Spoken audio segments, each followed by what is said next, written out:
Hello, Drew. I hope your week is going well. I'm putting together as short and concise of a video as I possibly can on some of the stuff that we've been working on over the past few weeks in guitar lessons. We're in the key of F major, both in and out of the book with the material we've been working on, so I thought I would linger a little bit on this key and what we're working with. Okay, so let's start off in the book. This week we were going to work a little bit more on accompaniment in F major. That's on page 40 and it's track number 62. So if you wanted to go ahead and turn your book to that page if you haven't already, that would be useful. I'm going to go ahead and grab my guitar here. Okay, so the first step whenever we're playing any piece of music is to always, step number one is to always scope out. I always like to scan through the music before I even play it. So if we scan through the accompaniment in F major on page 40, go ahead and scan through that piece of music. What I like to scan for first is any peculiar things that sort of stand out that you're not accustomed to usually seeing in a piece of music. Obviously, there's going to be notes. There's going to be chord signs above each note. But in this case, there's something that I can see right away that defines how this piece of music is played. So what I mean by that is the key signature. So one of the first things you want to do when you start playing a piece of music is to always check the key signature. Now when we're playing music in this is the treble clef, okay? Because we're playing a 6-string instrument. So the key signature is always right next to the treble clef, okay? So when we're playing a piece of music, you always want to consult what the key signature says first. So if this is a natural key, so if we're playing in the key of C major, you would not see anything in this key signature because all the notes would be natural. So this is not obviously the key of C major because we have something here that's not found in a natural key like C major. So we'll go ahead and find, first of all, what this sign means. So this sign is a flat sign. The other sign that looks like a hashtag or a number sign is the opposite of a flat sign. It's a sharp sign. The difference between a flat and a sharp sign is a flat sign, sort of how the name indicates, flat means lower the pitch. So when we flatten a note in music, we lower the pitch or diminish the pitch. When we sharpen a note, we raise the pitch or elevate it. So we'll look at what line this flat sign is on. So F, A, C, that E, those are the spaces in between. Every good boy does fine. We see that the flat sign is on the B note, okay? So this is a B flat. That was kind of a long-winded explanation on how to find the key signature, but I just thought I would go over it in depth more since I'm making this video. Okay, so this is a B flat key signature that defines the key of F major. So there's a B flat in the key of F major. So the next step is to find the B flat on the guitar neck. So how I like to do this is to first ask, okay, well, where's my B note on my guitar? Well, we know that the B note is a 2nd string open. When we tune our guitar, we have to know that. So this is the B note here. And we know that there's another B note on the 2nd fret of the 5th string. These are the 2 B notes within this octave range that we've been working on between the 1st and the 5th fret. So all the notes we've been playing out of the book so far have been working in this range right here on the guitar. So if I know where the B natural note is, I can go ahead and find my B flat note. So we know that to flatten a note is to lower the pitch, right? So to flatten a note a half a step, it means to move down 1 fret. Okay, so I'm moving 1 fret down on the guitar. So if I'm going from a B natural down 1 to a B flat. Now, if I wanted to go down from this B natural to a B flat, I'm gonna have a hard time doing that because I don't have any frets here. I can't go from open B down to here. So I have to find its enharmonic equivalent, which is the 4th fret right here on the 3rd string. If you go ahead and pluck your 4th fret of the 3rd string, you will hear these 2 pitches should sound the same. So if I wanted to flatten this, I can now because I have frets going this way, going down, okay? So I can go ahead and flatten the 4th fret to the 3rd fret. That's my B flat now, you can hear. So the 3rd fret of the 3rd string is my B flat. And if I pluck the 3rd fret of the 3rd string and I pluck the 1st fret of the 5th string,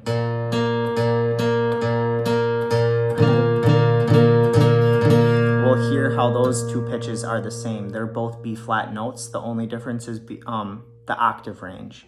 One's an octave lower, the 1st fret of the 5th fret.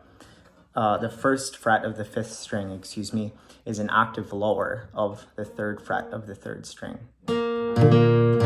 Okay, so that's step number 2. We've found our B flat note. Okay, so we've defined the key signature.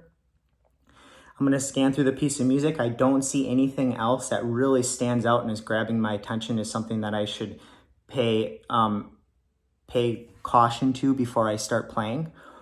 So I would say I'm ready to start practicing. Okay, so now I'm going to go ahead and play through this piece for you so you can have an idea of what it sounds like. This isn't, before I even start playing, I will say that this isn't an easy piece of music to play because there's alternating chords. You'll see there's a bass note and then a chord, and then a bass note and then a chord, and then a bass note and then a chord, and it's like that throughout the whole song. And it's actually a really cool way to play music because that's how a lot of music is played. But it's not necessarily the easiest to play on guitar, so this will require some practice.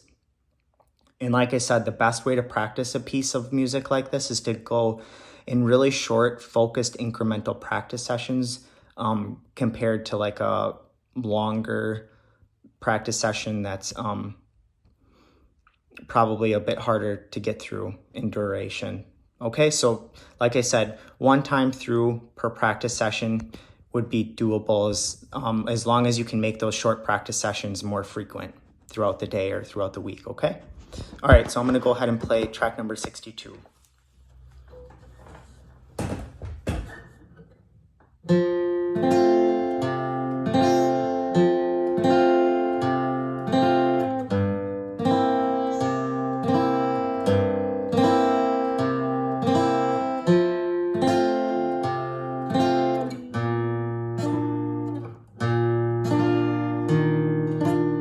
Oh, let me start over on this note. So this is my B flat. You can see I made a mistake here. So I'm going B flat.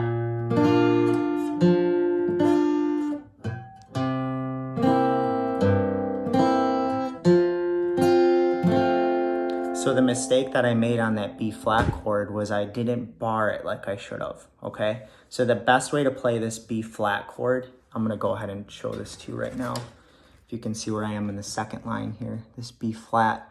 This is a tricky chord to play, especially when you're transitioning from F to B flat. So what I should have done is I should have went from F right into my bar, okay? So if I go from F right into my bar,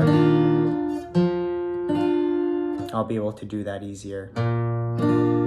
So this bar is kind of tricky. So you're gonna want to go over to the top of page 40 and go over, learn this chord, the B flat chord, learn how this is written out and played. I will stress that you probably won't be able to play this chord in its full, how it's written out here right away. In fact, it might take a few weeks. It's not an easy chord like most bar chords. Most bar chords, students don't generally learn how to play right away.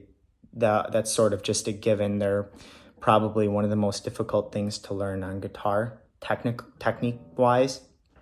So that's why we're really just easing into it. Okay, so I would say if you're able to just do an abbreviated version of this when you get to it. So I'm gonna go ahead and start from the 2nd line on page 62. I'm going to start from this F note right here. If you want to follow along, I'll show you an abbreviated way that how to ease into the full bar chord when I get to the B flat chord. So F major, B flat. Instead of barring it now, I'm just gonna go my first finger on the first fret of the 5th string, my third finger on the 3rd fret of the 3rd string. These are both my B flat notes that we played before we started playing this song. And then the last note I'm gonna add to this is my pinky, my 4th finger on the 3rd fret of the 2nd string. This is a modified version of the full bar chord. So I'll play just this. Oh. Okay, that's the abbreviated version. I'm only playing these 3 notes, B flat, D.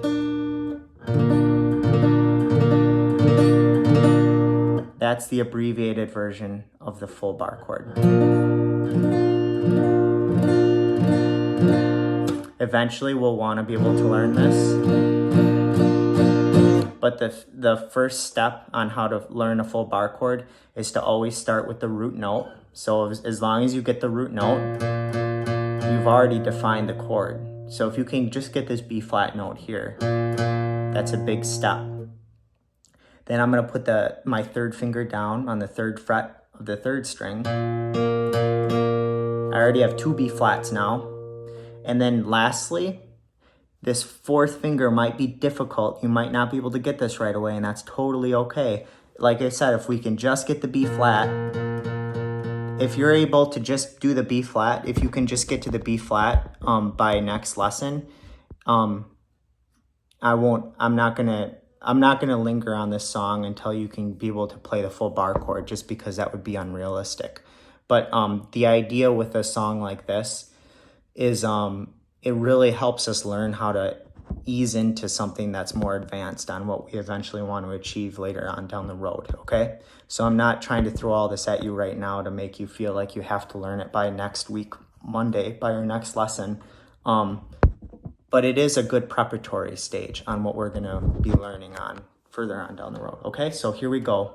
If we can just do this eventually.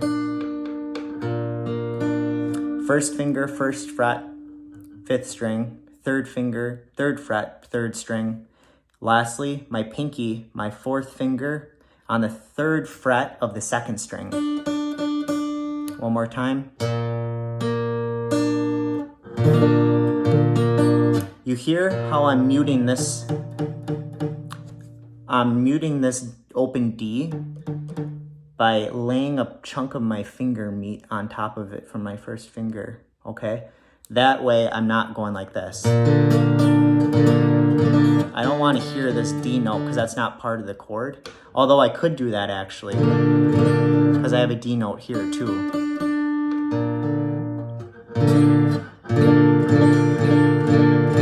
So that actually would work too. Either way, you could go like this. Or you could go like this. Either way, the fingering stays the same. 1st finger, 1st fret, 5th string. 3rd finger, 3rd fret, 3rd string. 4th finger, 3rd fret, 2nd string. I know that's a lot of wording and mumble jumbling, and I'm sorry if it's a little bit confusing, but you can pause it and definitely pause this video at any time and try to figure out what I'm saying. So we can follow along better, okay? Okay, so that is the B flat recommendation I have for this song. So the next line I'm gonna play is, this is still part of the song, except we go into a different time signature here. We got 4/4 up here. Now we got 3/4 down here, okay? I'm gonna go ahead and play these last 2 lines. And you can hear how I actually add a little bit of a swing groove to it just to emphasize the 3/4 time signature. 3/4 time signature simply means that there's 3 beats in a measure, okay? 1, 2, 3, 1, 2, 3, instead of 1, 2, 3, 4, 1, 2, 3, 4, okay? So here we go.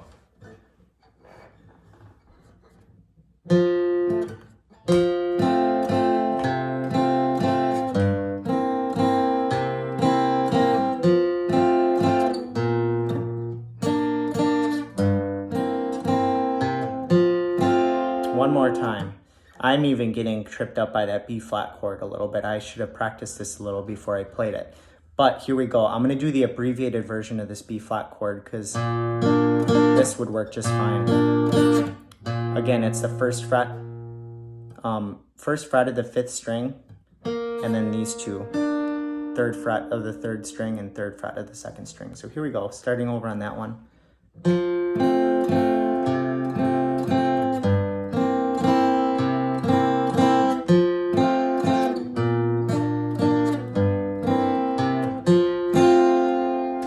So that's kind of a cool groovy, whoops, I think there we go. That's kind of a cool groovy feel. That 3/4 has a bit of a swing to it. Okay, so I think we covered everything that we needed to in the book this week, for this exercise at least. The bar chords are just gonna keep continuing to come up in guitar lessons as we progress. So this is a really good introduction to bar chords. They seem intimidating right now at first, and I promise they're not. Bar chords are really fun. They're not really intimidating, and they shouldn't be. They just present a bit of a challenge at first when learning them. And even in songs like this, when you're going from bar chord to bar chord, generally, I mean, it's common in music, but generally it's not necessarily written out like this. It's kind of hard to explain what I mean without playing examples. But if you listen to different genres in music, you'll hear that there's bar chords everywhere in music, but they're played in a way that fit the song that they're being used in. Okay, so I hope that helps clarify some things. I try to do my best to be as clear as I possibly can with this video, but even so, this still might raise more questions or might not clarify the questions you still have. And if that's the case, feel free to message me and reach out to me again, because I don't mind making as many videos as I have to. They're fun for me, and if it's helpful for you, that's even better. Okay, so I'll see you. Otherwise, I'll see you if you don't reach out before, then I'll see you at your next lesson. And I hope this helps. Okay, take care.